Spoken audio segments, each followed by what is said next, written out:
Selamat pagi semuanya. Terima kasih Halo, sudah bergabung. selamat pagi. Baik, terima kasih sudah bergabung pada Zoom ini. Seperti agenda yang sudah saya share melalui email sebelumnya, bahwa hari ini kita akan melaksanakan interview tahap lanjutan setelah tahap yang kemarin. Di tahap ini kita akan fokus kepada kualifikasi dan juga kompetensi teman-teman semuanya untuk mengisi jabatan yang ada saat ini. Perkenalkan, nama saya Suci Mutiara Insani dan saya adalah HR 1 untuk perusahaan Umi Indonesia, dan di sini juga ada rekan saya yang bergabung yaitu Ibu Asiska Oktaviani sebagai HR 2 yang nantinya juga akan memimpin pelaksananya interview hari ini. Oke, sebelum kita masuk untuk interview kompetensi hari ini, maka saya juga akan mengulas sedikit tentang perusahaan Umi Indonesia, teman-teman. Sebentar, baik. Perusahaan Umi Indonesia sendiri adalah perusahaan konstruksi di Indonesia yang sudah berjalan dari tahun 2005. Kami berdedikasi untuk menjadi perusahaan jasa konstruksi yang terpercaya dan dikenal karena kualitas, integritas, dan juga komitmen pada nilai-nilai Islam. Mungkin teman-teman juga sudah mulai banyak riset mengenai perusahaan Umi Indonesia sendiri, dan saya harap teman-teman sekarang sudah cukup siap dengan jawaban masing-masing mengenai pertanyaan-pertanyaan yang akan kami lontarkan. Sebelum itu, saya mau tanya dulu, mungkin boleh perkenalkan masing-masing nama dan juga kegiatan saat ini yang sedang dilaksanakan, eh, dan apa sih motivasinya bergabung ke perusahaan Umi Indonesia. Baik, sekarang kita akan mulai dari Ahmad Irwan. Silakan. Baik, Bu Suci, terima kasih banyak untuk kesempatan kali ini yang tahap kedua bisa berjalan. Eh, Perkenalkan, nama saya Ahmad Irwan Hiryadi. Sekarang saya berkegiatan masih freelance di salah satu perusahaan eh, di Sukabumi. Tetapi untuk motivasi saya bergabung ke sini yaitu saya melihat nilai-nilai keislaman dan manajemen perusahaan yang sangat bagus juga. Kemudian saya berharap dari perusahaan ini bisa eh, diterima dan bisa bergabung juga. Mungkin itu saja. Oke, baik. Terima kasih, Irwan. Selanjutnya, Iqbal Firmansyah.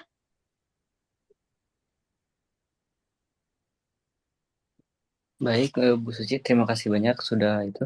Eh, Motivasi saya untuk bergabung di perusahaan yang Anda pimpin ini, yang satu membangun eh, membangun relasi yang sangat luas, yang terutama pada perusahaan Bu Uci. Eh, yang saya lihat itu sangat bagus, jadi saya ingin bergabung. Kegiatan sehari-hari ini masih eh, bertahap, sedang freelance juga di sebuah sebuah konstruksi di Bogor dalam pembangunan proyek, namun sepertinya proyeknya sedang buntu, jadi saya ingin bergabung dengan perusahaan yang Bu Uci pimpin ini. Oke, baik. Terima kasih. Selanjutnya, Sani Lestari. Baik, terima kasih Ibu Suci. Oke. Perkenalkan, saya Sania Stari. Di sini saya bermotivasi untuk bergabung kepada perusahaan tersebut karena ingin berkesempatan untuk berkembang dan meningkatkan kemampuan profesional. Perusahaan dan pengembangan yang, maaf Ibu Suci, Oke, silakan. yang komprehensif untuk membantu karyawan meningkatkan kemampuan dan mencapai tujuan karirnya. Oke, baik. Hari ini kita ada beberapa interview ya dengan posisi yang berbeda-beda. Saya akan coba tanya dulu untuk Ahmad Irwan, posisi yang dilamarnya apa? Saya kebetulan melamar sebagai Customer Relation Officer. Oke, baik. Untuk Iqbal Firmansyah? Kalau saya untuk sales eksekutif. Oke, untuk Sani? Saya sebagai marketing staff. Oke, baik. Kita akan mulai untuk pertanyaan dan kita akan mulai sesi interview hari ini ya. Saya akan bertanya untuk Ahmad Irwan dan selanjutnya untuk dua lagi akan dihandle oleh teman saya oleh Ibu Siska. Baik, Irwan, kita akan mulai membahas mengenai kompetensi kamu untuk posisi Customer Relationship Officer ini. Bagaimana cara kamu mengelola hubungan dengan pelanggan yang memiliki kebutuhan yang berbeda-beda? Ahmad Irwan. Baik, Bu Suci. Dari berbagai pengalaman sebelumnya saya di magang, internship, dan freelance sekarang, memahami bahwa setiap pelanggan memiliki kebutuhan dan preferensi yang unik. Untuk mengelola hubungan dengan pelanggan tersebut itu sangatlah berbeda-beda. Saya akan melakukan beberapa hal dan keperluan mereka, seperti mendengar secara aktif dan memahami kebutuhan pelanggan, kemudian bisa mengidentifikasi pendekatan dan komunikasi saya dengan kebutuhan pelanggan, kemudian menggunakan data dan informasi tentang pelanggan atau memberikan solusi yang tepat juga. Dan biasanya saya memastikan bahwa komunikasi yang jelas dan transparan untuk membangun kepercayaan. Mungkin dengan cara ini saya dapat membangun hubungan yang kuat dan memuaskan dengan pelanggan, serta meningkatkan loyalitas mereka juga. Oke, baik. Lalu bagaimana nih strategi kamu untuk meningkatkan kepuasan pelanggan dengan menggunakan sistem-sistem kayak CRM dan juga yang bersangkutan dengan Customer Relationship Officer? Gimana tuh? Nah, menarik sekali, Buci. Saya percaya bahwa sistem CRM ini dapat membantu meningkatkan kepuasan pelanggan dengan cara mengumpulkan dan menganalisis data pelanggan untuk memahami kebutuhan dan perilaku mereka, kemudian bisa menggunakan data untuk memberikan penawaran yang relevan dan personal, kemudian mengotomatisasi proses komunikasi untuk memastikan konsistensi dan kecepatan, memantau dan menganalisis feedback pelanggan untuk meningkatkan kualitas layanan, atau bisa mengintegrasikan sistem CRM dengan saluran komunikasi lainnya untuk memastikan pengalaman pelanggan yang seamless. Yaitu dengan menggunakan sistem CRM secara efektif, saya dapat meningkatkan kepuasan pelanggan dan membangun hubungan yang lebih kuat dengan mereka. Seperti itu, Bu. Oke. Lalu bagaimana nih caranya kamu untuk menangani keluhan pelanggan dan juga otomatis ya mengubahnya menjadi kesempatan buat kamu supaya bisa meningkatkan kepuasan pelanggan? Cara menangani keluhan pelanggan ini, saya harus memahami juga bahwa keluhan pelanggan dapat menjadi kesempatan untuk meningkatkan kepuasan pelanggan. Dan improvisasi diri juga, itu bisa mendengarkan secara aktif dan memahami masalah pelanggan, kemudian mengakui dan meminta maaf atas ketidaknyamanan yang dialami pelanggan, dan menawarkan solusi yang tepat dan memuaskan atau mengikuti perkembangan penyelesaian masalah. Untuk memastikan kepuasan pelanggan, yaitu menggunakan feedback pelanggan untuk meningkatkan kualitas layanan dan produk. Mungkin dengan menangani keluhan pelanggan secara efektif ini, saya dapat mengubah pengalaman negatif menjadi positif dan meningkatkan loyalitas pelanggan dan improvisasi diri juga. Seperti itu, Bu. Oke, baik. Terima kasih, bagus sekali Irwan. Kita akan move untuk ke Sani dan juga Iqbal yang mungkin akan dipimpin oleh rekan saya, Ibu Asiska. Oke? Baik, Sani, bagaimana sih Anda mempromosikan jasa konstruksi UMI Indonesia ini di media sosial? Saya saya bisa membuat konten yang menarik dan relevan dengan jasa konstruksi UMI Indonesia ini, seperti foto dan video proyek yang telah selesai, testimoni pelanggan, dan informasi tentang layanan yang ditawarkan.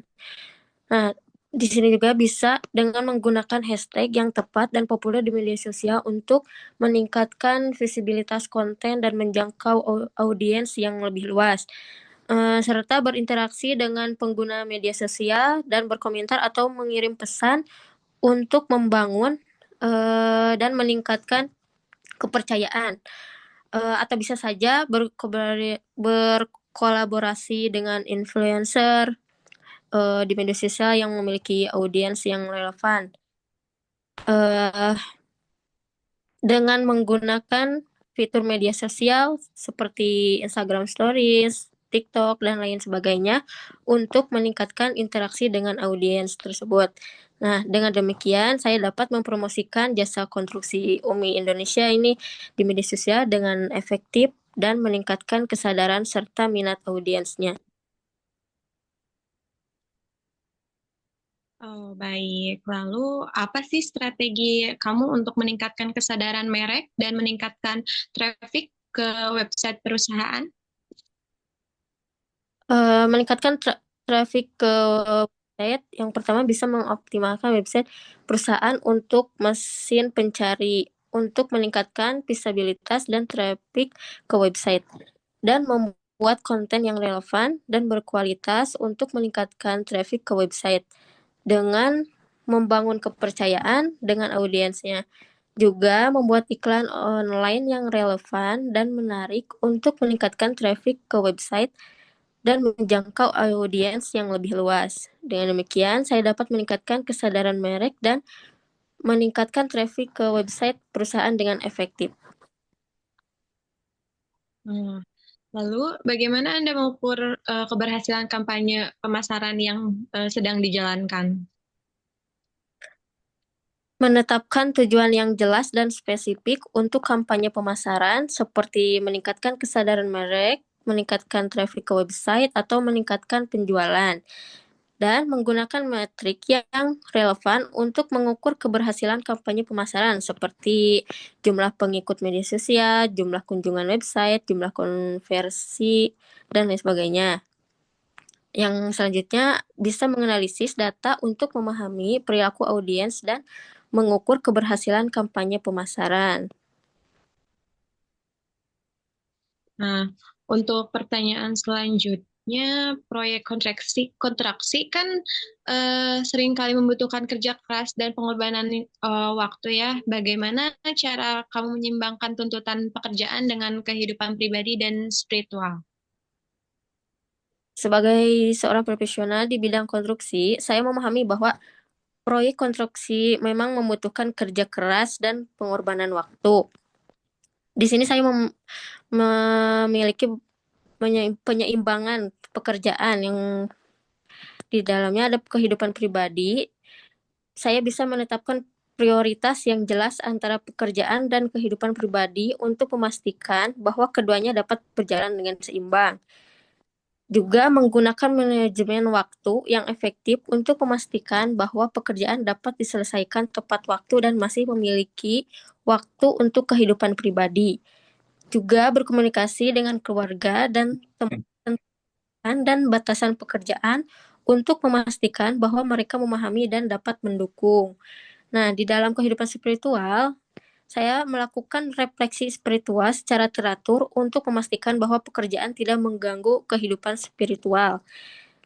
Dan melakukan aktivitas spiritual seperti meditasi, doa, dan kegiatan keagamaan lainnya untuk meningkatkan kesadaran spiritual.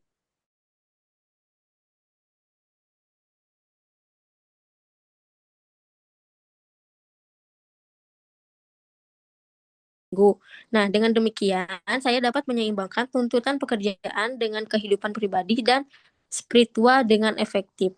Mungkin begitu. Baik, bagus sekali ya, Sydney. Terima kasih. Kita akan lanjut ke Iqbal. Iqbal, bagaimana sih cara kamu mencari dan mengembangkan peluang bisnis baru di industri konstruksi ini? Bu Siska, terima kasih. Mungkin saya akan fokus pada networking atau network dan riset. Di industri konstruksi membangun relasi sangat penting. Saya akan aktif berjaring dengan kontraktor, arsitek, pengembangan properti, dan konsultan melalui pameran dagang, seminar, dan organisasi industri. Selain itu, riset pasar yang mendalam akan saya lakukan untuk mengidentifikasi proyek-proyek baru, tren pasar, dan kebutuhan klien. Dengan memahami kebutuhan pasar dan membangun hubungan yang kuat, saya yakin dapat menemukan dan mengembangkan peluang bisnis yang berkelanjutan. Yang kedua, mungkin fokus pada inovasi dan solusi. Saya percaya kunci sukses di industri konstruksi adalah inovasi dan solusi yang tepat. Saya akan fokus mencari peluang dengan menawarkan solusi-solusi inovatif dan efisien, seperti teknologi konstruksi terbaru dan metode manajemen proyek yang lebih efektif. Selain itu, saya akan aktif mencari proyek-proyek yang membutuhkan solusi khusus dan integritas, sehingga perusahaan dapat memberikan nilai tambah yang signifikan bagi klien. Baik, lalu apa strategi kamu untuk meningkatkan penjualan jasa konstruksi di perusahaan Umi Indonesia ini? Mungkin strategi yang saya akan mendalami yaitu fokus pada pemasaran yang terarah, seperti targeting marketing, seperti identifikasi target pasar, pemasaran digital, networking, dan direct sales. Yang keduanya adalah menawarkan nilai tambahan value proposition, yaitu kualitas dan ketepatan waktu, serta harga kompetitif, layanan purna jual, dan inovasi teknologi. Mungkin itu strategi yang akan saya paparkan kepada klien pada jasa konstruksi ini. Lalu, bagaimana kamu menangani penolakan dari pelanggan potensial dan mengubahnya menjadi kesempatan untuk penjualan? Jika pelanggan menolak karena harga yang terlalu tinggi, mungkin saya akan menawarkan solusi dengan mengurangi beberapa fitur non-esensial dan menawarkan opsi pembayaran yang lebih fleksibel. Jika pelanggan menolak karena keraguan terhadap kualitas, saya akan menunjukkan portofolio proyek yang saya pernah jalani dan sukses, dan testimoni dari klien yang sangat puas. Intinya, mengubah penolakan menjadi kesempatan penjualan membutuhkan kesabaran bagi saya. Kesabaran, ketekunan, dan kemampuan untuk beradaptasi. Saya akan fokus pada pemahaman kebutuhan pelanggan dan menawarkan solusi yang sesuai dengan kebutuhan pelanggan. Mungkin itu, Bu Siska. Baik. Untuk pertanyaan terakhir, dalam penjualan terkadang kan ada tekanan ya untuk mencapai target dengan cara apapun. Bagaimana kamu menjaga integritas dan kejujuran kamu dalam menghadapi tekanan tersebut tanpa harus mengorbankan nilai-nilai Islam?